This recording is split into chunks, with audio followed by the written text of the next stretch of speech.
आपका जो कहवा है वो बहुत मशहूर है। कहवा बनता कैसे है? आपको पता है पूरी दुनिया में 14 रीजन है मोटापे की। स्ट्रेस की वजह से मोटापा होता है। अच्छा, इसके अंदर 7 चीजें कौन कौन सी हैं? जो हमारी यंग जनरेशन है बहुत फास्ट फूड और मुरगन ग़िज़ाएं खाती है, जिसकी वजह से मैदे में तेज़ाबियत पैदा होती है। जो भी मैदे का मरीज है वो अपना एक पोर्शन खाने का रखेगा, एक हवा का रखेगा, एक पानी का रखेगा। सिर्फ चिकन के ऊपर बचा लगा हुआ। चिकन क्या आपको फायदा देगा? जो मुर्गी अपने पाँव पे नहीं खड़ी हो सकती, वो आपको कैसे पाँव पे खड़ा कर सकते हैं? हमारे बच्चे आजकल चाट मसाला बहुत खा रहे हैं। टिप के अंदर ये कहा जाता है कि नाश्ता वो वाहिद ग़िज़ा है पूरे दिन में, पूरे 24 घंटे में जो जुज़े बदन बनता है। यूरिक एसिड का मसला होता है, जिसकी वजह से हड्डियों में और जोड़ों में जो है वो प्रॉब्लम होना शुरू हो जाती है। सुरंजान शीनी, ज़ीरा सफ़ेद और जंजबील, सूखा अदरक। असाबी कमज़ोरी जो है वो बहुत आम है आजकल लोगों में। ये देखें, रात अल्लाह ने बनाई है आराम के लिए, दिन अल्लाह ने बनाया काम के लिए। दुनिया का बेहतरीन नुस्खा है और आप ये मैं समझता हूँ कि जो ये इस्तेमाल करेगा वो आपको कमेंट्स में शुक्रिया अदा करेगा। अस्सलाम वालेकुम एवरीवन, पुरसकून ज़िंदगी की एक नई एपिसोड के साथ मैं हूं आपकी होस्ट मिना तनवीर। और आज हम जिस टॉपिक पर बात कर रहे हैं वो टॉपिक है रोज़मर्रा के तबी मसाइल और इनका इलाज। हम अपने इर्द गिर्द देखते हैं कि आजकल का जो इंसान है वो दवाओं पर इतना फोकस उसका नहीं होता, लेकिन बीमारियों के नाम बहुत ज़्यादा जानता है। बीमारियाँ जैसे ब्लड प्रेशर, शुगर, मैदे के अमराज और मोटापा इतना आम हो चुका है कि हर इंसान इससे मुतासिर है। हमने इन्हीं बीमारियों की वजूहात जानने के लिए जिन शख्सियत को अपने स्टूडियो में इन्वाइट किया है उनका नाम है हकीम अताउर रहमान सदीकी, और वो हमें इन बीमारियों के बारे में भी बताएंगे और इनके इलाज के बारे में भी बताएंगे। वेलकम करते हैं हकीम साहब का। अस्सलाम वालेकुम, कैसे हैं आप? जी वालेकुम सलाम, अल्लाह का शुक्र। जैसे मैंने अपने इंट्रो में बताया कि बीमारियां इतनी आम हो चुकी हैं, ये रोज़मर्रा की बीमारियां हैं जिसमें शुगर, ब्लड प्रेशर और इसके अलावा मैदे के अमराज भी शामिल हैं। आप हमें, और मोटापा भी बहुत आम है, आप हमें सबसे पहले तो ये बताएं कि हमने सुना है कि आपका जो कहवा है वो बहुत मशहूर है, और आप उस कहवा का बताएं कि वो कहवा बनता कैसे है। जी बिस्मिल्लाहिर्रहमानिर्रहीम। देखें, मोटापा जो है ना उसको हम उम्मुल अमराज कहें तो वो कम है। और यकीन कीजिए कि जो मोटे लोग हैं ना, मैं इसकी मिसाल ऐसे देता हूँ कि आप 5 किलो का आटे का थैला एक दाएं हाथ में और 5 किलो का आटे का थैला बाएं हाथ में रख के आपसे अगर कहा जाए ना कि आप थोड़ा सा चलें, तो मेरा ख्याल है 10-20 कदम के बाद आप थक जाएंगे। और according to body mass index हमारा वेट हमारी बॉडी से 20-20, 25-25, इवन 50-50 केजी अजाफी है जिसको लेके हम चल रहे हैं। अच्छा, यानी आप बहुत जो मोटे लोग हैं जो बसियारखोरी करते हैं, कुछ जेनेटिकली मोटापा होता है। आपको पता है पूरी दुनिया में 14 रीज़न है मोटापे की। गायनिक की जो रीज़न होती हैं, पॉलिसिस्टिक ओवरीज की वजह से है मोटापा, कॉन्स्टिपेशन की वजह से मोटापा है, हाइपोथैलेमस की वजह से मोटापा है। कॉन्स्टिपेशन की वजह से जी, जाहिर बात है, जब एक अनडाइजेस्टेड फूड मुकर्रर वक्त में बॉडी से खारिज नहीं होगा तो वो रद्दी मादे बॉडी में बुखारात पैदा करेंगे, फैट्स करेंगे, लेयर बनाएंगे टॉक्सिन की, तो जिससे ओबेसिटी होती है। इसी तरह और बहुत सी रीज़न है। हाइपोथैलेमस की वजह से मोटापा होता है, ओवर ईटिंग की वजह से है, स्ट्रेस की वजह से मोटापा होता है। यानी कि आप स्ट्रेस की हालत में आपके ब्रेन के अंदर कुछ हार्मोन्स हैं, हार्मोन्स चेंज होते हैं। एब्सोल्युटली, जैसे वो कार्टिसोल आपकी बॉडी में इम्यूनिटी को इन्हांस करता है। स्ट्रेस की हालत में वो आपको ऑटोइम्यून जैसे मोदी इमरान में मुबतला कर देता है, कार्टिसोल। इसी तरह बहुत सी रीज़न है मोटापे की। अब आपने पूछा कि जी वो कहवा जो पेट की चर्बी कम जी करता है। बिल्कुल, जो वज़न को भी कम करता है, मोटापे को भी कम करेगा और आपको आपकी जितनी एक्सेस फैट्स उसको मेल्ट करेगा। अच्छा, उसमें हमारे पास ना 7 चीज़ों का एक किचन रेसिपी जो आप घर के अंदर हर शख्स बना सकता है और बिल्कुल सेफ साइड है। और उसके अंदर खाली ये मोटापा कम नहीं करेगा, जो शुगर का मरीज़ है उसकी शुगर बेहतर होगी। अच्छा। जो ब्लड प्रेशर के पेशेंट है उसकी ब्लड प्रेशर बेहतर होगा। मतलब ये कहवा जो है ये सिर्फ मोटापे का हल नहीं है, जी, उसके अलावा और भी शुगर और ब्लड प्रेशर को भी ठीक करता है और आपके असाबी निज़ाम को भी मजबूत करता है। अच्छा, इसके अंदर 7 चीज़ें कौन कौन सी हैं? मिसाल के तौर पे आप ना 1 गिलास पानी ले लें, उसको आप चाय की तरह हल्की आंच पे जो है ना पकाना शुरू कर दें और उसमें आप 1 चुटकी कलौंजी डाल दें। अच्छा। 1 चुटकी ओनली। और इसी तरह 1 चुटकी आपने अजवाइन की डालनी है। अच्छा, तो ये सारी चीजें घर में मौजूद जी होती जी हैं। बिल्कुल। वो यानी डोज इसमें ये नहीं रखनी है आपने आधी चम्मच, 1 चम्मच, ये काम नहीं करना। जो आपने नॉन कॉम्पिटेंट हकीमों वाली हरकत नहीं करनी, या नॉन कॉम्पिटेंट जो टोटकेबाज हों वो हरकत नहीं करनी। आपने इसको एज अ यूनिवर्सल डोज लेना है जो आप बहैसियत मजमूई तमाम लोगों को फ़ायदा दे सके। नंबर 1 चुटकी कलौंजी, 1 चुटकी अजवाइन। अच्छा। और इसी तरह 1 चुटकी आपने लेनी है ये इसकी मेथी दाना। अच्छा। मेथी दाना। 3 चीज़ें हो गई। चौथी चीज़ आया ज़ीरा सफ़ेद, वो लेनी है आपने 3 चुटकियाँ। अच्छा, जीरा सफेद 3 चुटकियां 3 चुटकियां लेनी है। चौथी चीज़, जीरा सफेद की मिकदार ज़्यादा जी जीरा सफ़ेद की मिकदार है। ज़्यादा, 3 चुटकियां ले लेनी। जीरा सफ़ेद की यूँ लिया 3 चुटकी, बड़ा आसान, जितनी आपकी चुटकी में एक आता है, कोई इसमें कोई पैरामीटर ही नहीं। 4 चीज़ें होगी। 5वीं चीज़ आपकी है ये जो पत्ते होते हैं इसके नीम पुदीना के, अच्छा, पुदीना के, ये आप अगर ताज़े हैं तो तकरीबन 10-11 पत्ते डाल लें। ठीक है। और अगर बरगे पुदीना खुश्क मार्केट से मिलता है तो वो आप आधी चम्मच चौथाई चम्मच डाल लें, वो उतने पत्तों के बराबर हो जाएंगे। तो ये हो गई आपकी 5 चीज़ें। ठीक है। और छठी चीज़ इसमें आपने डालनी है लाख दाना। लाख दाना एक हर्बल इंग्रेडिएंट्स हैं, वो आप चौथाई चम्मच से आधा चम्मच तक डाल लें। अच्छा। और आखिर में आपने डालना है बरगे सुदाब। अच्छा। बरगे सुदाब दुनिया की बेहतरीन चीज़ है मोटापे को कम करने वाली। अच्छा। और मेटाबॉलिक सिंड्रोम को भी ये बेहतर करती है। अच्छा, बरगे सुदाब भी आप चौथाई चम्मच के करीब डाल लें, उसका वो पाउडर बना के ना दरदरा सा, बरगे सुदाब। ठीक है। अब ये 7 चीज़ें आपने 1 गिलास पानी के अंदर पकाएं। तकरीबन इसको आपने 10 मिनट हल्की आंच पे पकाना है। ठीक है। वो चाहे आधा गिलास रह जाए, चाहे वो पौना गिलास रह जाए, 10 मिनट टाइम दे के आपने पकाना है। ठीक है। उसके बाद इसको छान के भून के, तब तक पानी भी अपना रंग तब्दील कर लेगा। एब्सोल्युटली, वो थोड़ा सा कावा टाइप हो जाएगा ना, जिस तरह उसकी जो रंग है, जैसे मेथी दाने का थोड़ा रंग आ जाएगा, कुछ कलौंजी का आ जाएगा, बाकी वो ग्रीनिश टाइप हो जाएगा। वो कावा आपने उतार लेना है कप में डाल के, और उसमें आपने शक्कर डालनी है तो डालने, वरना वो भी ना डालें। और 1 लीमू आपने पूरा उसमें निचोड़ देना। अच्छा अच्छा अच्छा अच्छा। उसके बाद आपने इसको सुबह में चुस्कियों की शक्ल में पीना है। यानी आपने जस्ट लाइक जैसे चाय पीते हैं, एक लिटिल बाइट वो सिप के साथ, ठीक है, तो वो आपने चाय की तरह इसको पीना है और 15-20 मिनट में आस्ता आस्ता पीना है। और अगर आप ज़्यादा मसला है तो 2 टाइम पिए, वरना 1 टाइम पिए काफ़ी है। आप यकीन कीजिए कि 11 दिन के बाद आप अपनी डाइट के ऊपर कंट्रोल करेंगे। सेडेंटरी लाइफस्टाइल से आपने बाहर आना है। यानी आप ये नहीं हो कि खाया पिया बैठ गए, bakery, fast food, junk food आपको छोड़ना पड़ेगा। दूसरा, आपने एक्सरसाइज करनी है, हिल जुल करनी है। और तीसरा, आपने दुनिया की कोई दवाई नहीं खानी है, कावा पीना है। और जो इसका वक्त है जो आपने बताया मुकर्रर वक्त, वो सुबह का ही अच्छा, है? इसमें 2 चीज़ें, जिन लोगों का स्टमक बहुत ख़राब रहता है, ठीक है, वो लोग नाश्ते के घंटे बाद भी ले सकते हैं। ठीक है। और जो लोग नॉर्मल स्टमक वाले हैं वो सुबह निहार मुँह ले लें। और सर्दियों में तो वैसे ही सुबह निहार मुँह हर बंदा ले सकता है। गर्मियों में थोड़ा बहुत होता है कि एसिडिक जिन लोगों का होता है तो उनमें मसाइल होते हैं। दूसरा, सुपर टाइम, शाम को 5-6 बजे। अच्छा, 2 टाइम मतलब? हाँ, 2 टाइम। दूसरा टाइम है सुपर टाइम, 5-6 बजे। यानी जिस टाइम आप जिस टाइम आप रात के खाने से पहले ले लें। और अगर सुपर टाइम में आपके पास वक्त नहीं है तो आप बेड टाइम पे ले लें। ये दोनों वक्त हैं। खाने से पहले ही लेना है? सुबह पहले ले लें या घंटे 1.5 घंटे बाद भी ले सकते हैं। इसको फर्क नहीं पड़ेगा। जी, आप यकीन कीजिए 11 दिन के बाद, 11 दिन आपने कंटिन्यूसली कावा लेना है। मैं ये समझता हूँ कि 4-5 kg वेट आपका ये कम करेगी। कितने टाइम में? 11 दिनों के अंदर। अच्छा। ये कहवा इतना ज़बरदस्त इसका रिजल्ट है। आपने 1 से 2 किलोमीटर वॉक करनी है, सुबह में कर लें। वॉक भी करनी है? जी, मैंने बताया ना, परहेज करना है, वॉक करनी है। देखिए, आपने गंदम की जगह आप मल्टीग्रेन आटे का इस्तेमाल कर लें। चीनी की जगह आप शक्कर वगैरह का इस्तेमाल कर लें। अंडा अगर आप फ्राई लेते हैं नाश्ते में तो आप उबला हुआ अंडा लें, उसकी जर्दी ना लें, सिर्फ सफ़ेदी लें।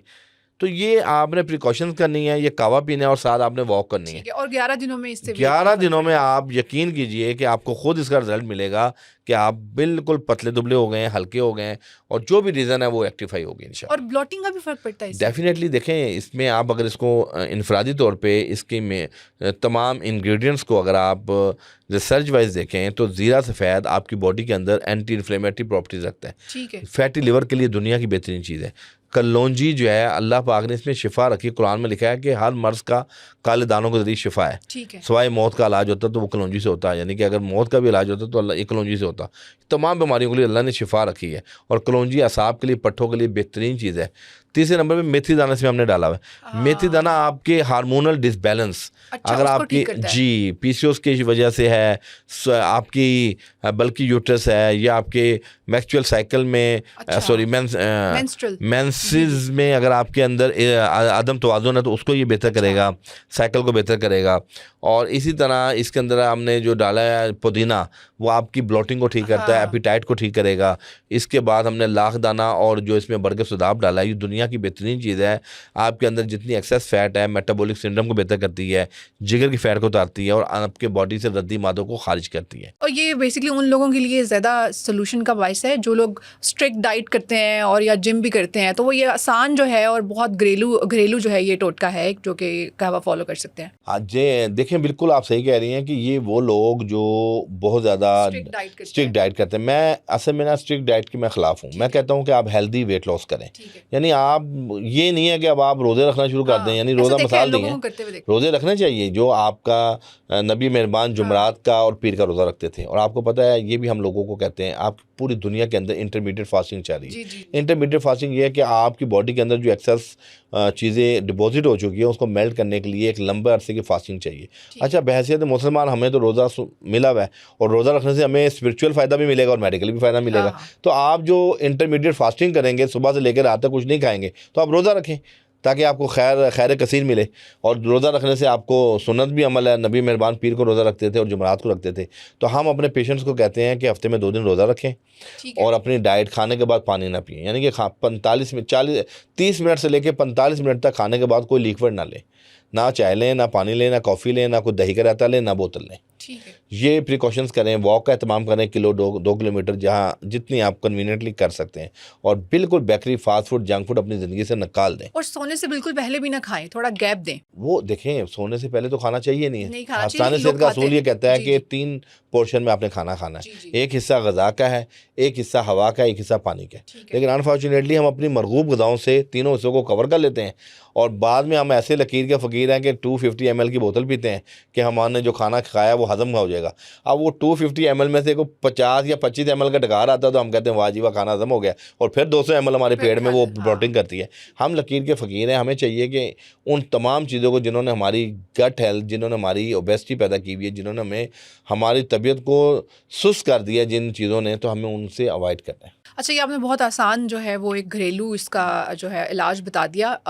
मेरा नेक्स्ट क्वेश्चन आपसे ये है कि आजकल आपने देखा है जो हमारी यंग जनरेशन है बहुत फ़ास्ट फूड और मुरगन ग़िज़ाएँ खाती है, जिसकी वजह से मैदे में तेज़ाबियत पैदा होती है और उनको पता भी नहीं होता कि उनके साथ मसला है और इन ग़िज़ाओं की वजह से है। आप मुझे इसका कोई घरेलू इलाज बताएं जो आसान भी हो और इस चीज़ से छुटकारा भी हासिल हो सके। जी बिल्कुल, गट हेल्थ के लिए मैं ये बताता चलूँ कि वो चीज़ें जो 1400 साल कबल नबी मेहरबान ने हमें उनकी फरमोदात, उनकी हदायत, वो चीज़ें हैं जो आज अगर हम उन पे अमल पैरा हों तो यकीन कीजिए हम ये मैदे जैसे मुज़ी अमराज से बच जाएंगे। मैदे के अंदर जो भी मसाइल बनते हैं, चाहे वो गैस्ट्राइटिस है, पेप्टिकल्स है, ड्यूडेनल अल्सर है, एसिडिटी है, एसिड रिफ्लक्स है, एसोफेगिस का इशूज़ है, एपिगैस्ट्रिक पेन है, ये तमाम चीज़ें हमारी उन चीज़ों से बेहतर हो सकती हैं जो नबी मेहरबान ने हमें बताया। पहले तो मैंने आपको बताया कि 3 हिस्सों में खाना खाना है। जो भी मैदे का मरीज़ है वो अपना एक पोर्शन खाने का रखेगा, एक हवा का रखेगा, एक पानी का रखेगा, नंबर 1। नंबर 2, खाने के बाद पानी नहीं पीना। ये वो SOPs हैं जिससे आपकी जनरल हेल्थ बेहतर होगी, आपका स्टमक ठीक होगा और खाने के बाद आपको ब्लोटिंग नहीं होगी। और तीसरी अहम चीज़ ये है कि वो ग़िज़ाएँ जो लतीफ़ ग़िज़ाएँ हैं, मिसाल के तौर पे जौ का दलिया है, तलबीना जिसको नबी मेहरबान की मरगूब ग़िज़ाओं से था। तलबीना क्या है? 3 चीज़ें हैं। तलबीना के अंदर आपका जौ का दलिया है, दूध है और शहद है। ये 3 चीज़ें तलबीना है। इसका इस्तेमाल हफ्ते में 2 दिन करें। मल्टीग्रेन आटा लें। अब हमारे यहाँ क्या होता है, कुछ बच्चे ऐसे हैं जो गोश्त ही नहीं खाते, बहुत से लोग ऐसे हैं जो सब्जियां नहीं खाते, सिर्फ चिकन के ऊपर बच्चा लगा हुआ है। चिकन क्या आपको फ़ायदा देगा? जो मुर्गी अपने पाँव पे नहीं खड़ी हो सकती वो आपको कैसे पाँव पे खड़ा कर सकता है? मैं ये कहता हूँ कि हमारे वालिदैन को चाहिए कि अपने बच्चों को फलों की भी आदत डालें, सब्जियों की भी आदत डालें और गोश्त की भी आदत डालें, प्रोटीन की, अनाज की भी आदत डालें, ताकि बच्चे के अंदर जो अल्लाह पाक ने किया है, हर फल, हर सब्ज़ी, हर अनाज में अल्लाह न्यूट्रिएंट रखे हुए हैं। वो न्यूट्रिशन जो कैल्शियम है, मैग्नीशियम है, जिंक है, फास्फोरस है, वो हमें मुख्तलिफ सब्जियों से भी मिलती है, फलों से भी मिलती हैं। जब हम इनको इस्तेमाल करते हैं वक्तन फ़वक्तन और हफ्तावार, तो आप यकीन करें हमारी बॉडी की कीमियावी कमी पूरी हो जाए। मतलब बैलेंस डाइट, अगर बेसिकली बैलेंस डाइट। आपने यहाँ सब्जियों का जिक्र किया, आप कुछ सब्जियों का बताएं जो खून को बनाने में मदद देती हैं, मज़ीद खून बने बॉडी के अंदर, जिसकी वजह से बाकी भी जो है वो सारे सेल्स ठीक काम करें। जी बिल्कुल। देखें, एक अल्लाह पाक ने ना एक मेटाबॉलिक सिंड्रोम बनाया है बॉडी के अंदर। कोई भी चीज़, मिसाल के तौर पे अगर आपके जिगर मुतासिर है तो वो सब्ज़ी जो जिगर की इस्लाह करेगी, चाहे वो खून ना बनाती हो, तो जिगर खुद खून बनाना शुरू कर देगा। मिसाल के तौर पे नबी मेहरबान को कद्दू बहुत पसंद है, कद्दू शरीफ, कद्दू।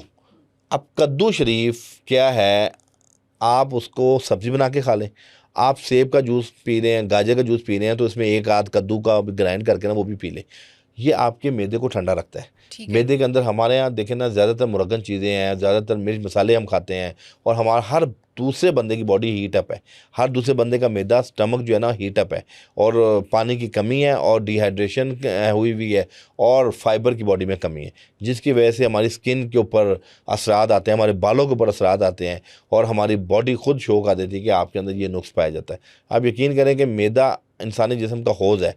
आपका मैदा अगर फिट है ना, तो आपका पूरा वजूद बेहतरीन काम कर रहा होगा, और अगर आपका मैदा बीमार है तो समझे आप सोने का कुश्ता भी खा रहे हैं तो ज़ीरो है। हाँ, बिल्कुल ऐसी है। अच्छा, दूसरा तीसरी अहम चीज़ इसके अंदर ये है कि हमारे बच्चे हमारे आजकल चाट मसाला बहुत खा रहे हैं। आप देखें रमज़ान के अंदर भी पकौड़ों समोसों पे चाट सेका जा रहा है, दही बल्ले हैं उस पर चाट मसाला, चम्मच चम्मच चाट मसाला डाल रहे हैं, फ्रूट चाट के ऊपर भी चाट मसाला डाल रहे हैं। अब तो मैंने घरों में कई वालिदैन हमें ये बताते हैं कि जी हमारे बच्चे तो चाट, कोई भी सब्ज़ी बनती दाल बनती है ना, वो चाट मसाला डाल के खाते हैं उस पर।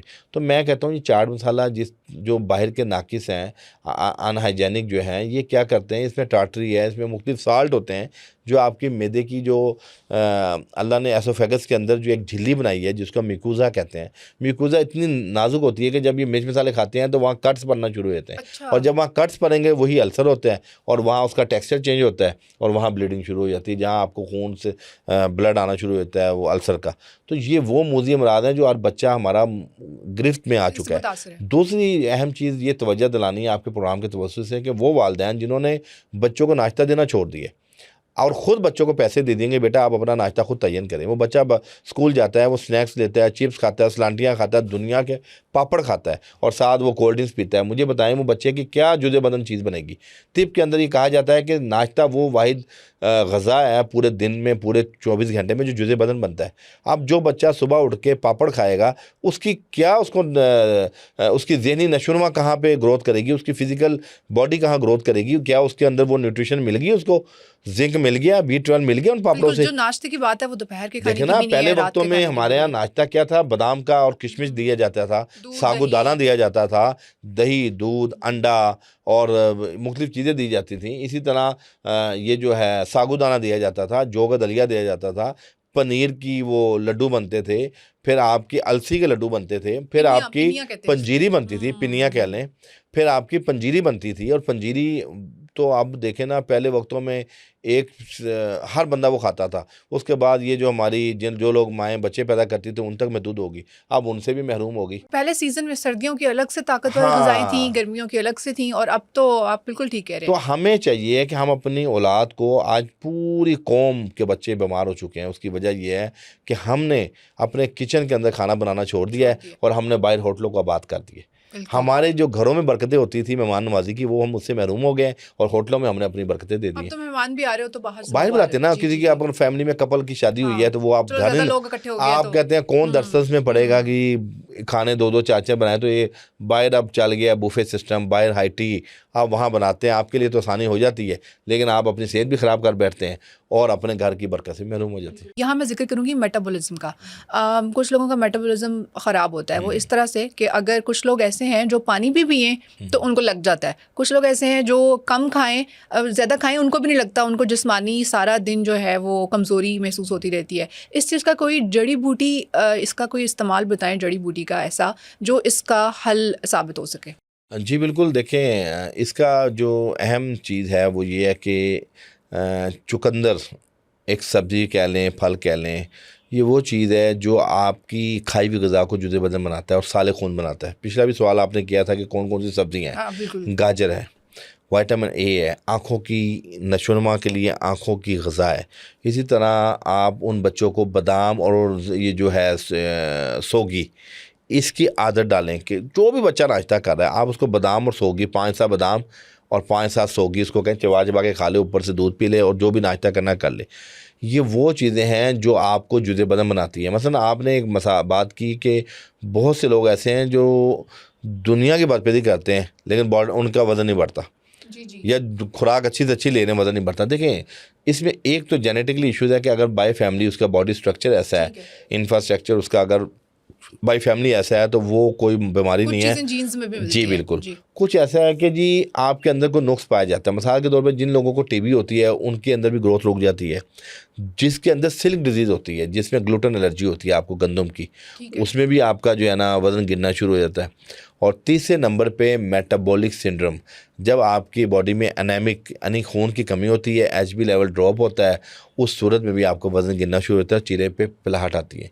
इन तमाम चीज़ों को कंपनसेट करने के लिए हमारे पास जो बेहतरीन चीज़ है वो ये है कि आप सेब का जूस ठीक है, तकरीबन कोई आधा कप ले लें ठीक है, और उसमें आप ग्राइंड कर लें। बल्कि मैं ये कहूँगा कि सेब का जब आप जूस निकाल रहे हैं ना, उसके अंदर आप आधी चम्मच ज़ीरा सफ़ेद ठीक है, और 1 से 2 चम्मच ज़रिश्क, एक हमारी ना वो आपने देखा फ्रूट केक के ऊपर खट्टे मीठे से ब्लैक से वो चेरी स्टेप दाने होते हैं छोटे साइज़ के, ठीक है। काली मिर्च से बड़े साइज़ के, उसको हम कहते हैं ज़रिश्क। अच्छा, अच्छा, इसको बर्बेरीज भी कहते हैं ठीक है। और ये फल होता है बेसिकली, और ये दुनिया का बेहतरीन फल है जो साले खून बनाता है। अच्छा, अच्छा, ये आप सेब का जूस, मसलन चलें आप 1 गिलास सेब का जूस बना लें, उसके अंदर 1 चम्मच आप ज़रिक डाल लें, चौथाई चम्मच आप ज़ीरा सफ़ेद डाल लें, और तकरीबन उसमें जो है ना ये जो बादाम के 5-7 दाने बादाम के डाल लें, और साथ ये सोगी जो है 5-7 दाने उसके डाल के उसको ग्राइंड करके आप पीना शुरू कर दें।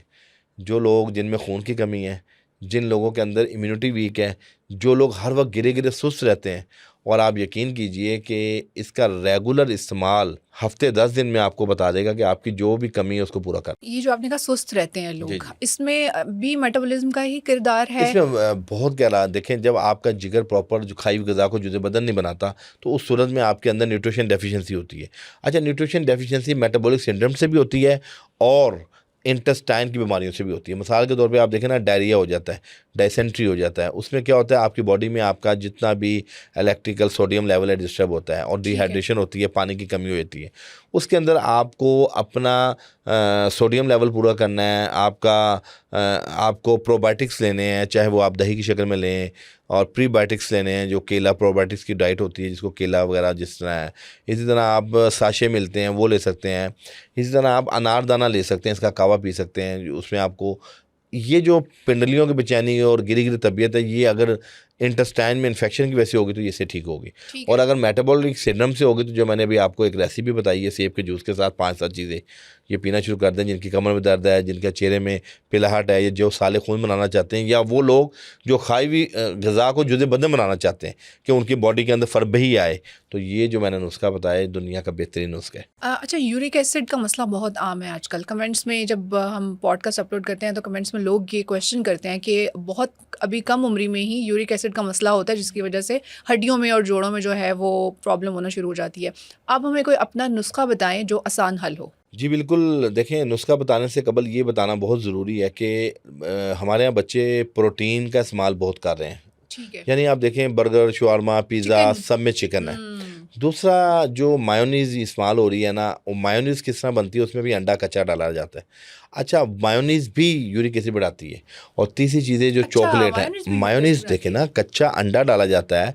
और तीसरा आपकी दालें हैं, माश की दाल, चने की दाल। अब जो बच्चा दालें तो नहीं खा रहा, पर बच्चा डेली नान चने तो खा रहा है ना। चनों में भी हाँ, यूरिक प्रोटीन होती है, और चने अच्छा, तेज़ी से यूरिक एसिड बढ़ाते हैं। तो एक तो ये एहतियात करनी बहुत ज़रूरी है। दूसरा, हमारा बच्चा आजकल का पानी का पूरा इंटेक नहीं ले रहा। हमें 10-12 गिलास गर्मी में कंपलसरी है, बच्चा हो, बड़ा हो, जवान हो, 10 से 12 गिलास तो कंपलसरी है, और बेस्ट उससे ऊपर है 2-4 गिलास। तो पानी का इंटेक बढ़ाया जाए। अच्छा, नुस्खा मैं आपको बता देता हूँ, 3 चीज़ें हैं जो यूरिक एसिड के लिए दुनिया की बेहतरीन चीज़ है, अच्छा, और ये भी आम सा नुस्खा है। मिसाल के तौर पे सोनजान शीरी, ज़ीरा सफ़ेद, और जंजबील। ठीक है, जंजबील बेसिकली अदरक को कहते हैं, सूखे अदरक को, ठीक है, जिसको हम सुंड भी कहते हैं। ठीक है, मैं दोबारा बता दूं, सुनंजान शीनी, ज़ीरा सफ़ेद, और जंजबील सूखा अदरक। ठीक है। इन तीनों को आसान हम अल्फाज में सूखा अदरक। हाँ, सूखा अदरक कह लें या उसको सुंड कह लें, और अरबी में जंजबील भी कहते हैं। ठीक है, अच्छा, जंजबील के बारे में आपको पता है, कुरान में भी जिक्र है कि नेक लोगों के लिए अदरक जंजबील की जो नहरें होंगी, दूध की नहरें के साथ इसका भी जिक्र है। तो ये शिफा अदरक को, का इस्तेमाल तो वैसे भी बहुत अच्छा अदरक का है। इस्तेमाल आपकी बॉडी में बादीपन ठीक करता है, आपका हाजमा ठीक करता है, आपकी बॉडी में जितनी लिपिड्स लेवल है उसको नॉर्मल करता है। अच्छा, इन तीनों चीज़ों को आप पाउडर बना के ½ टीस्पून सुबह शाम इस्तेमाल करना शुरू करें। आप यकीन कीजिए कि 15-20 दिन के अंदर जिन लोगों का सिवियर यूरिक एसिड है, यूरिक एसिड की 5 से नीचे तक नॉर्मल होता है, और मेल्स के अंदर ये 6, 6.5 से नीचे तक भी नॉर्मल होता है, लेकिन 6 से ऊपर जाना इसका बहुत ज़्यादा ख़तरनाक है और ये 10, 11, 12, 13 तक चला जाता है। और ज़्यादा यूरिक एसिड बढ़ जाना, ये आपके जो वेन्स है ना उसमें क्रिस्टल बनना शुरू हो जाते हैं, जो कि आपकी बहुत से आपके अंदर कॉम्प्लिकेशन पैदा कर सकते हैं। इन यूरिक एसिड की वजह से आप जोड़ों के मराज में मुबतला हो सकते हैं। अच्छा, पहले तो ये सुनने में आता था कि उम्र के साथ साथ यूरिक एसिड बढ़ता है, लेकिन अब तो यंग जनरेशन में भी यूरिक एसिड का उसकी मसला वजह ये है। है ना कि हम लोग सिंथेटिक डाइट ले रहे हैं ना। मैंने अर्ज़ किया कि हम लोग फाइबर नहीं ले रहे, खुश्की की वजह से भी यूरिक एसिड बढ़ता है। हम पानी का ज़्यादा इंटेक नहीं कर रहे, जिससे हमारे किडनी को ज़्यादा वर्क करना पड़ रहा है। इसी तरह हम वो ग़िज़ाएँ ले रहे हैं जो भूसी हैं, जो न्यूट्रिशन है ही नहीं उसमें। मैं बताया ना, बर्गर है, शवारमा है, पिज़्ज़ा है, उससे आपको क्या न्यूट्रिशन मिलेगी? या बच्चा पापड़ खा रहा है, चिप्स खा के पेट भर लेता है, बोतल पी लेता है, उससे आपको क्या न्यूट्रिशन मिलेगी? तो ये है कि हमें इन तमाम यूरिक एसिड को बेहतर करने के लिए अपनी डाइट को बेहतर करना ज़रूरी है, अपना लाइफस्टाइल बेहतर करना है। और तीसरा ये नहीं है कि खाया पिया बैठ गए। जब आप अच्छी ग़िज़ा खा के स्टक हो जाते हैं, उस सूरत में भी आपकी बॉडी में जो कैलोरीज़ हैं वो बर्न नहीं होते, और वो डिपॉजिट होने की वजह से वहाँ चिकनाई है, नशास्ता है, कुछ भी है, वो बॉडी में जब डिपॉजिट होना शुरू होता है, वहाँ ये मुख्तलिफ बीमारियाँ पैदा होना शुरू हो जाती हैं। बिल्कुल बिल्कुल ठीक बात की आपने। अच्छा, मेरा नेक्स्ट क्वेश्चन आपसे ये है कि असाबी कमज़ोरी जो है वो बहुत आम है आजकल लोगों में, पट्ठों की मजबूती के लिए कोई नुस्खा बताएं। असाबी कमज़ोरी की वजूहात ये है कि हमारे यहाँ लोग रातों को बहुत जाग रहे हैं। नींद, आपको रूटीन। हाँ, नहीं रूटीन नहीं, शौक से मैं कहूँगा। मैंने बहुत से लोगों को देखा है जो आदी हो चुके हैं। कुछ कहते हैं जी हम फजर पढ़ के सोएंगे। देखें, रात अल्लाह ने बनाई है आराम के लिए, दिन अल्लाह ने बनाया काम के लिए। जब आप उल्टी गंगा चलाते हैं तो आपका तमाम असाबी निज़ाम डिस्टर्ब हो जाता है। और हमारी जो अल्लाह ने मशीनरी बनाई है ना, मैं आपको ये बताता चलूँ कि ये 100 साल तक भी ये मशीनरी ख़राब होने वाली नहीं थी, लेकिन अनफॉर्चुनेटली हज़रत इंसान ने दुनिया के अंदर आके वो बदपरेजियाँ, वो बेतदालियाँ, वो बेहतियातियों से काम किया, जिससे आज 40 साल की उम्र में, आज 25 साल की उम्र में हम आज देख लेना लोग बीमार होना शुरू हो गए हैं। आज बच्चा बीमार रहने लग गया जो कभी सोचा नहीं था। जैसे अभी आपने कहा कि कई ऐसी बीमारियाँ जो तो बुढ़ापे में होती थी, आज जवानी में सुनने में मिल रही हैं। पहले हार्ट अटैक होते तो आप कार्डियक अरेस्ट की तरफ आप जा रहे हैं, यानी आप यंग एज में। इसी तरह बवासीर जैसे मर्ज जो बूढ़ों को होते थे, आज बच्चों को मैदे का अल्सर देख लें, गैस्ट्राइटिस बच्चों को हो रहा है। आज आप देखें चिल्ड्रन हॉस्पिटल भरे हुए हैं, वहाँ जगह नहीं है, अपॉइंटमेंट्स नहीं मिलती। तो ये हम क्यों हो रहा है, उसकी तमाम चीज़ों के पीछे हमारा मेंटल हेल्थ है। अब आपने चूँकि असाबी निज़ाम की बात की है, आपको पता है कि जब इंसान साइकोलॉजिकली बहुत सोचता है, ओवर थिंकिंग में जाता है, तो उसके असाब कमज़ोर होते हैं। अच्छा, हमारी आउटडोर एक्टिविटीज़ कम हो गई, इनडोर बढ़ गई। वो मैं आ रही थी इस तरफ, इसकी वजह फ़ोन का यूज़ ज़्यादा जी, इस्तेमाल मैं वही करना बता भी रहा हूँ है। ना। देखें, हम लोगों ने अपनी ज़िंदगी को बहुत ज़्यादा जो है ना वो लग्जरी बना ली है। यानी हम गाड़ी से उतरते हैं, ऑफिस से बैठते हैं गाड़ी में, ना हम पैदल चलते हैं, ना हम साइकिलिंग करते हैं, ना हम एक्सरसाइज करते हैं, ना हम योगा करते हैं, कोई एक्सरसाइज ही नहीं करते। अब हमारी बॉडी के अंदर क्लॉट बनना शुरू हो जाता है, हमारी बॉडी के अंदर रद्दी मादे पैदा होना शुरू हो जाते हैं। उनको तादील कैसे किया जाए, उनकी डिटॉक्सीफाई कैसे किया जाए, उसकी डिटॉक्सिफिकेशन के लिए बेहतरीन चीज़ खाली दवाई असर नहीं करती। पूरी दुनिया के अंदर एक रिसर्च मौजूद है कि जो दवाई है वो आपकी बॉडी में 70% काम करती है। अच्छा। 83% आपका लाइफस्टाइल, आपका बदपरेजी का लेवल, आपका मेटाबॉलिक सिस्टम, आपका थॉट लेवल, आपकी जो लाइफस्टाइल, सेडेंट्री, ये सारी चीज़ें काउंट करती हैं। ये तो आपने नॉलेज में इजाफा किया जी है। जी, मुझे इस बात का नहीं पता था। ना अब लोग क्या करते हैं, 70% जो दवाई ने असर करना है वो कहते हैं जी बस दवाई से 100% असर हो जाए, हाँ, बिल्कुल, बाकी चीज़ें हम नहीं बिल्कुल, करेंगे। बिल्कुल। हम परहेज़ नहीं करेंगे, हम जो है वॉक नहीं करेंगे। और कई कई ऐसे केसेस हैं जिसमें सिम्टम्स आ भी रहे होते हैं, तब भी लोग उसको सीरियस नहीं लेते जी। और अपनी वही रूटीन रखते हैं। जी, अब असाबी कमज़ोरी के लिए मैं आपको एक ऐसा नुस्खा बताता हूँ जो आपके लिए दुनिया का बेहतरीन नुस्खा है। अच्छा, इससे आपको विटामिन डी भी मिलेगा, कैल्शियम भी मिलेगा और असाबी निज़ाम भी मजबूत होगा। वो ये है कि आप एक प्याली रोगने बादाम प्याली से थोड़ा नीचे रख के ना, तकरीबन कोई 3 हिस्सा अपना प्याली में रोगने बादाम डाल लें, खालिस निकलवाएं, वो खुद निकलवाएं, और उसमें आप 7 अदद इंजीर और 21 अदद पिस्ता, सादा पिस्ता होता है ना, वो डाल के रख दें। अब ये आपकी रेसिपी तैयार है। रोज़ाना रात को आपने 1 इंजीर उठानी है, जितना उसका वो रोगने बादाम उसने निचोड़ लिया है वो आप इस्तेमाल कर लें, और चम्मच के साथ 3 अदद पिस्ता, 3 पिस्ता आप उठा के खा लें। ये मैंने 7 दिन का अमल बताया है। 3 अदद पिस्ता रोज़ाना खाएंगे तो आपको 21 चाहिए हफ्ते के लिए, ठीक है। और 1 इंजीर डेली खाएंगे तो आपको 7 चाहिए हफ्ते के लिए। ठीक है। ये 1 हफ्ते की रेसिपी है। और 1 हफ्ते में ही फ़र्क नहीं। जी, मैंने इसलिए बताया ना कि 1 हफ्ते में जब आपने ये कर लेना अमल, जिन लोगों को कब्ज़ है, जिन लोगों को नींद डिस्टर्ब है, जो लोग हर वक्त चिड़चिड़ापन का शिकार रहते हैं, या जो लोग हर वक्त थके थके रहते हैं, असाब पट्टे कमज़ोर हैं, दुनिया का बेहतरीन नुस्खा है। और आप ये, मैं समझता हूँ कि जो ये इस्तेमाल करेगा वो आपको कमेंट्स में शुक्रिया अदा करेगा। तो ये तो आपने हमें बहुत सारी जो कॉमन बीमारियां हैं उनके हल बताएं। एक और बहुत कॉमन मसला है आजकल, वो ये है कि लोगों के बाल बहुत गिर रहे हैं। लोगों के बाल गिर रहे हैं। पहले हम देखते थे, हमारे से जो पहले जनरेशन थी, उनके बाल भी घने होते थे, उनके बाल जल्दी गिरते भी नहीं थे। हमने सुना है कि आपका कोई स्पेशल तेल है जो आपने बनाया, जो कि बाल जो है उनको महफूज करने में मदद देता है। आप उसका नुस्खा हमें जी बताएं। बिल्कुल, देखें, तेल आम सा तेल है। ठीक है। आप किसी भी अच्छी कंपनी का, क्वालिटी का वो आप तेल ले लें। मिसाल के तौर पे आप 100 ml ले लें सरसों का तेल, अच्छा अच्छा अच्छा। 50 ml आप ले लें रोगन बादाम, ठीक है। 50 ml आप ले लें रोज़मेरी ऑयल। ठीक। और ये सारी पंसार की शॉप से मिल ये जाती है? पंसार से, डिपार्टमेंटल स्टोर से इम्पोर्टेड ऑयल मिल जाते हैं। आजकल आप किसी हाँ, डिपार्टमेंटल ऑनलाइन स्टोर पे भी। जाएं, पूरी रेंज रखी हुई है, हर चीज़ वहाँ से मिलेगी। आप अच्छी क्वालिटी के, अच्छी कंपनी के ले लें जहाँ आपकी सेटिस्फेक्शन है। 3 तेल हो गए। चौथे नंबर पे आप ले लें जैतून का तेल 25 ml, और 5वें नंबर पे ले लें आप 10 ml रोगन अरिंड। तो सबसे ज़्यादा जैतून का तेल लेना है? नहीं, सबसे ज़्यादा सरसों का लेना ठीक है। है ठीक है। अब दोबारा मैं आपको रेशो बता देता हूँ कि सरसों का तेल आपने लेना है 100 ml, ठीक है ठीक। 50 ml आपने लेना है रोज़मेरी, फिर 50 ml आपने लेना है बादाम आलमंड ऑयल, फिर 25 ml आपने लेना है ऑलिव ऑयल जैतून का, ठीक है। और 10 ml आपने लेना है कस्टर ऑयल, जिसको हम रोगन अरिंड कहते हैं। इन पांचों को लेके मिक्स कर लें, ये आपका तेल तैयार है। अच्छा। अब आपने हल्के हाथ से मसाज करना है। हफ्ते में 2 दिन आप ऑयलिंग करें। डेली ऑयलिंग के मैं खिलाफ हूँ। अच्छा, और उसके खिलाफ क्यों है? क्या वजह है उसकी? देखें, आप ऑयलिंग एक गाड़ी है, मिसाल के तौर पे उसकी एक मुकर्ररा मुद्दत के बाद आप इंजन ऑयल चेंज करेंगे ना। ठीक है। अब आप कहेंगे जी मैं हाँ, डेली रोज इंजन ऑयल लगा चेंज कर दूं, तो आपकी जो रिक्वायरमेंट है, देखें, बाज़ औक़ात ज़्यादा तेल लगाने से भी बाल गिरते हैं। तो ये मैं यूनिवर्सल आपको बता रहा हूँ कि हफ्ते में 2 दिन आप अच्छी तरह अपने बालों पे लगाएं, अपने मसाम, अपने इसके जो वो हैं फॉलिकल्स पे लगाएं। एक तो ये तेल हो गया। दूसरा एक हम नुस्खा बताते हैं जिसका तिरफला के नाम से मशहूर है, अच्छा। जिसमें 3 फल होते हैं, हलेला, बेलेला, आंवला।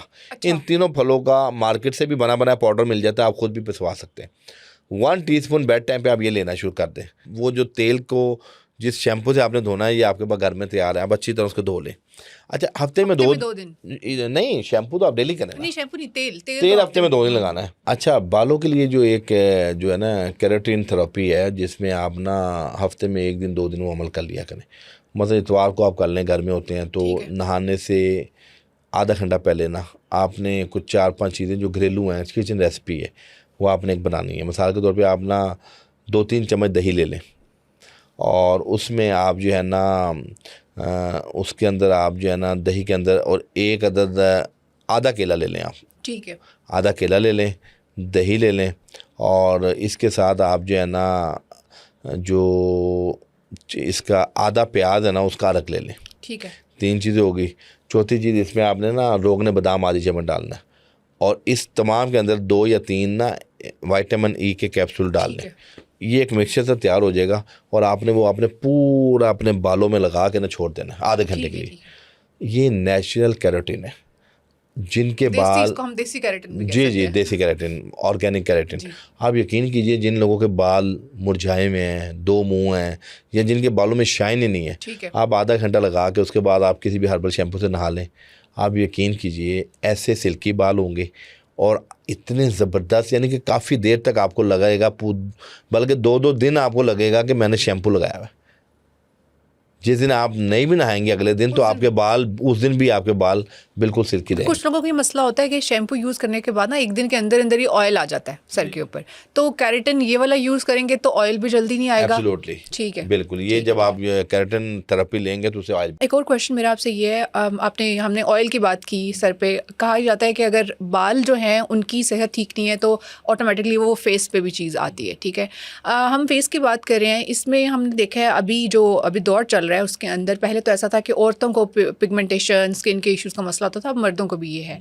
आपने इसमें 2 चीज़ें बतानी है। एक चीज़ ये है कि स्किन पे क्या चीज़ इस्तेमाल करें हम घरेलू इलाज के तौर पे कि जो हमारी जो पिगमेंटेशन दाने हैं उससे भी फ़र्क पड़े, और कहा यह जाता है कि स्किन के मसले खून साफ़ ना होने की वजह से भी होते हैं, तो कोई ऐसा नुस्खा बताएं जिसकी वजह से खून भी साफ़ हो सके। जी बिल्कुल, देखें, पुराने वक्तों में जब चेहरे पे पिगमेंटेशन, दाने, फोड़ा फिंसी होते थे ना, हाँ जी, तो वो चरायता का पानी पिलाते थे। अब इस दौर में बच्चा कड़वा पानी नहीं, अच्छा वो चरायता का पानी, चरायता का ठीक पानी है। पिलाते थे।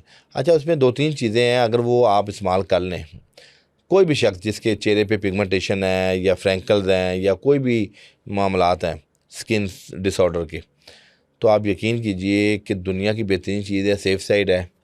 आप ना चरायता ले लें 1 शटांग, मुंडी बूटी ले लें 1 शटांग, सर फूका ले लें 1 शटांग अच्छा और शात्रा ले लें 1 शटांग। अच्छा, इन चारों चीज़ों का आप बना के ना जड़ी बूटियों टैप ग्राइंड, यानी मोटा मोटा ग्राइंड कर लें, और 1 चम्मच बड़ा रात को आप आधे गिलास पानी में भिगो के रख दें। ठीक है। आधे गिलास पानी, सुबह उसको छान के भून के पानी में ना 2 से 3 चम्मच उनाब के डाल लें, निहार मुंह भी नहीं, शरबत उनाब की। ठीक है। यानी ये मैंने थोड़ा सा जायका मीठा कर दिया। 3 है। चम्मच बड़े शरबत उनाब मिला के आप ये अमल सुबह निहार मुँह 1 टाइम ठीक पीना शुरू कर दें। जिन लोगों के चेहरे पे निशानात हैं, पिगमेंटेशन है, आहिस्ते फ्रैंकल्स हैं, अल्लाह की रहमत से ये 1-1.5 माह इस्तेमाल करने से ख़त्म हो जाएंगे। अच्छा ठीक है। एक तो उनके जिगर की इस्लाह होगी, दूसरा उनका ठीक है। पूरा जिस्म के अंदर एंटी फंगस प्रॉपर्टीज़ ये रखते हैं, तीसरे एंटीसेप्टिक प्रॉपर्टीज़ हैं। आपकी बॉडी में अगर हिस्टामिन लेवल बढ़ा है तो उसको ये कंट्रोल करते हैं। ठीक। अच्छा, इसके साथ आप लगाने के लिए चेहरे पे कोशिश करें, हमारे यहाँ लोग बड़ी क्रीमें लगाते हैं, स्टेरॉइड्स और बड़ी बड़ी हाँ, सिंथेटिक उससे चीज़ें और लगाते ज़्यादा हैं, खराब हो उससे वो जाता है। एग्रीवेट होता है। अच्छा, इसके लिए आप नेचुरली क्या करें, 4-5 चीज़ों का ना आप घर में मुरक्कब बना के रख लें। जैसे माल्टे के छिलके, जिन दिनों माल्टे आते हैं वो आप सेव कर लें, खुशक जगह पे उसको यानी छाँव में खुशक करके उसको पाउडर बना लें, वो पाउडर सेव कर लें। दूसरा आप ले लें बेसन, वो भी ठीक है। आपके पास पाउडर पड़ा होता है। तीसरा आप ले लें चावलों का आटा, ठीक। ठीक है। चावल घर में होते हैं, उसको ग्राइंड। एब्सोल्युटली। चौथा आप ले लें मुल्तानी मिट्टी, ठीक है। और 5वां आप ले लें हुस्न यूसुफ। ठीक है। ये 5 को आप ग्राइंड करके पाउडर बना लें। और रोज वाटर भी ऐड। नहीं, वो मैं बताता हूँ उसका। ये 5 का पाउडर बना के आपने रख लेना, वो एक दफ़ा तैयार करके नहीं रखना। ठीक है। अब वो पाउडर खुशक आपके पास जो है ना गर्मी सर्दी रहेगा। चलेगा। अब आपने उसमें से 1 चम्मच ये लेना है प्याली के अंदर, और 2-3 चम्मच कच्चा दूध और 2-3 चम्मच अरके गुलाब। ठीक है। इसको आप मिक्सचर सा बना लें। और अच्छा, जिनकी बहुत ज़्यादा ड्राई स्किन है ना, वो इसमें मलाई डाल सकते हैं 1 चम्मच। ठीक है। अच्छा, वो अच्छी तरह मिला के ना तो उसको अपने हल्के हाथ से मसाज करना है सोते हुए। 15 मिनट उसको हल्के हाथ से मसाज करें और फिर 10 मिनट छोड़ दें। अच्छा। और फिर धोने से पहले 1-2 मिनट मसाज कर लें, और उसके बाद आप मुंह धो लें। और ड्राई करना है उसको, ड्राई हो जाए बस वो उसमें ज़्यादा ये ड्राई, क्योंकि कि कुछ लोगों को ये इशू आता है कि जब ड्राई होता है ना तो उनकी स्किन जो है ना वो टाइट हो जाती है जी मज़ीद। जी वो रब होती है ना। मैंने इसलिए बताया जी कि जिन लोगों की एक्स्ट्रा स्किन ड्राई है ना, ठीक है। वो मलाई डाल लेंगे ना तो वो उसमें लुब्रिकेशन आ जाएगी और वो मलने में भी आसानी होगी। और फिर आप थोड़ा सा पानी या अर्के गुलाब लेके, आपको पता है जब मसाज करते हैं तो उसका एक SOPs होते हैं कि अगर उसके अंदर लुब्रिकेशन की कमी आ गई तो कोई ना कोई आप अर्के गुलाब डाल ठीक लिया है, या ठीक कच्चा है, दूध थोड़ा सा वो ठीक है, लेके ठीक उसको आपने हल्के हाथ से मल के 15 मिनट छोड़ देना है, और फिर आपने 2-4 मिनट मल के तो आपने मुँह धो लेना है। ठीक है। ये आप अमल हफ्ते में 2 दिन 3 दिन कर लें, डेली कर लें, तो आप यकीन करें वो निशानात, वो पिगमेंटेशन, वो चेहरे की स्किन ग्लो करेगी। और इवन की ये चीज़ें रंग गोरा भी करती हैं। और दूसरा नॉन सिंथेटिक हैं, कुदरती चीज़ें, ऑर्गेनिक चीज़ें हैं, इसका कोई साइड इफ़ेक्ट ही नहीं है। और आप यकीन करें महीना 1.5 महीने के बाद आप खुद देखेंगे कि वाज़ेह फ़र्क आएगा। बिल्कुल वाज़ेह फ़र्क पड़ेगा कि आपकी स्किन सिंगल टोन में हो गई है, 1 टोन में आ गई है, और उसके अंदर जो भी छोटे छोटे निशानात हैं, मामला तो ख़त्म हो जाए। ये आपने बहुत जो है वो जादुई हल बताया है ये इसका, तो और बहुत बड़ा कमाल आम का है, बहुत बहुत। और आप यकीन करें ये सिर्फ बातों की हद तक नहीं है। आपके नाज़रीन ये खुद घर में बनाएं हाँ हाँ, और चीज़ें, इस्तेमाल ये सारी करें, चीज़ें आम और मिल जाती आपको है। खुद आपको मज़ा आएगा कि जी आप इतनी महंगी महंगी क्रीमें लाखों रुपए अपनी स्किन पे लगाते हैं, मेकअप करते हैं। अच्छा, मेकअप से भी बड़ा मसाइल है कि पिटता है, हमारे पिटता है। मेकअप जो लोग बहुत करते हैं ना, उनकी स्किन एक वक्त में आके डल हो जाती है, हाँ, ऐसे ही। बल्कि एजिंग प्रॉपर्टीज़ बढ़ जाती हैं। तो उन लोगों के लिए भी ये दुनिया की बेहतरीन चीज़ है कि आप मेकअप, जैसे ही मेकअप उतारें, ज़ाहिर बात है मेकअप तो करना है जब आप फंक्शन में गए हैं, किसी प्रोग्राम में गए हैं, जब आप घर आके मेकअप उतारेंगी तो उस दिन आपके ऊपर फ़र्ज़ है कि ये आपने मसाज करना है। ठीक है। अच्छा, मेरा नेक्स्ट क्वेश्चन आपसे ये है कि शुगर की बीमारी आजकल बहुत आम है। शुगर ऐसी बीमारी है ना जो ना बच्चा देखती है, ना बूढ़ा देखती है, ना ही किसी जवान को देखती है। शुगर का ऑब्वियसली जब शुगर हो जाती है लोग डॉक्टर से रुजू करते हैं, लेकिन उससे शुगर के जब सिम्टम्स आते हैं उससे कैसे बचा जा सके, पहले तो आप ये बताएं। दूसरा ये बताएं कि क्या शुगर किसी अंग्रेज़ी मेडिसन, अंग्रेज़ी दवा के बग़ैर भी उसका जो लेवल है वो नॉर्मल किया जा सकता है? देखें, शुगर डायरेक्ट कोई बीमारी नहीं है, बल्कि बहुत सी बीमारियों का पेशकम है, और ये मेटाबॉलिक सिंड्रोम है, लाइफस्टाइल है। हाँ, शुगर डायरेक्ट बीमारी नहीं है, हमने किताबों में ये नहीं बताया। एब्सोल्युटली इसमें जेनेटिकली जिन लोगों के ख़ानदानी तौर पे चली आ रही है उनमें भी ये चीज़ आती है, मौरूसी तौर पे। दूसरे नंबर पे हमारे यहाँ लोगों का लाइफस्टाइल सेडेंट्री हो चुका है, और खाया पिया बैठ गया, बैठ गए, उसमें भी ये बीमारी पैदा होती है। तीसरे नंबर पे हमारे यहाँ मीठे का इस्तेमाल भी है, और लेकिन शुगर स्ट्रेस से भी होती है। आप अक्सर देखेंगे कि आप किसी के कोई नागहानी आफत से अगर कोई नुकसान हुआ है, किसी का कोई जवान बेटा फोत हो गया या किसी की कोई बच्ची को तलाक हो गई है, तो उसके वालिदैन बीमार हो जाते हैं और बुढ़ापे में भी उन्हें शुगर हो जाती है।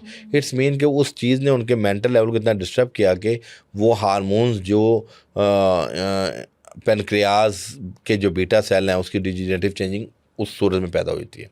अच्छा, इसमें टाइप 1 टाइप 2 दोनों है। अच्छा, कॉमन जो है टाइप 2 है, टाइप 1 बहुत कम होती है, लेकिन वो बच्चों को भी हो जाती है। वो उसके लिए तो आपके लिए कंपलसरी आपने इंसुलिन लेनी है।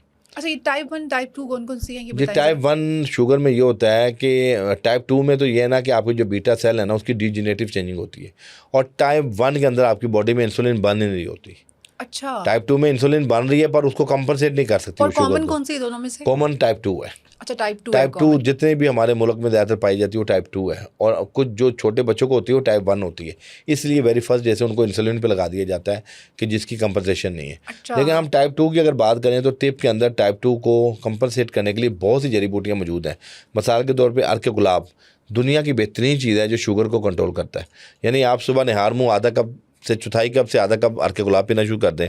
दूसरा एक चीज़ इसमें यह है कि मेथी दाना और कलौंजी और दालचीनी, ये भी एक चुटकी आप मेथी दाना 1 गिलास पानी में भिगो दें, 1 चुटकी आप ये कलौंजी भिगो दें, और आधा या 1 टुकड़ा जो है ना दालचीनी रिंग वाली लें। रिंग वाली दालचीनी जो है ना ये होती है जिसके अंदर एफिकेसी ज़्यादा होती है कंपैरेटिवली छाल वाली। इन तीनों चीज़ों को भिगो के सुबह उसका पानी पीना शुरू कर दें। और जामुन का जब आए ना जामुन का सीज़न, तो शुगर वाले मरीज़ को जामुन भी खिलाएं। अच्छा। और जामुन की जो गुठली है वो संभाल के रख लें।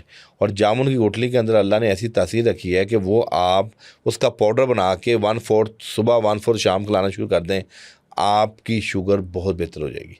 शुगर का मरीज़ गंदम का अपनी बॉडी से ख़त्म कर दे, चावल चीनी अपनी बॉडी से ख़त्म कर दे, चिकनाई ज़रा कम ले और वॉक का एहतमाम करे, तो आप यकीन करें बहुत से लोग ऐसे हैं जिन्होंने प्री डायबिटीज़ को मात दिया और दोबारा वो नॉर्मल हुए हैं।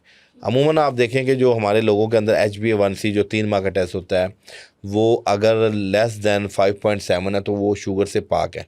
लेकिन अगर वो 5.7 से तजावुज़ कर जाते हैं तो उनके लिए इन टोटकों से ही बजाय वो डायरेक्ट कोई एलोपैथी की मेडिसिन खाएं, वो हर्बल दवाइयाँ और हर्बल जो रेसिपीज़ हैं इनको अपना के वो शुगर जैसे मुज़िमत से बच सकते हैं। हमारे साथ मौजूद थे हकीम अताउर रहमान सिद्दीकी, और उन्होंने रोज़मर्रा के तबी मसाइल जो हैं, बहुत कॉमन जो बीमारियाँ हैं उनका सादा घरेलू इलाज बताया ताकि बहुत ज़्यादा जो एंटीबायोटिक है उससे भी बचा जा सके। हम फिर हाजिर होंगे एक नई एपिसोड के साथ, तब तक के लिए दीजिए इजाज़त। अल्लाह हाफ़िज़।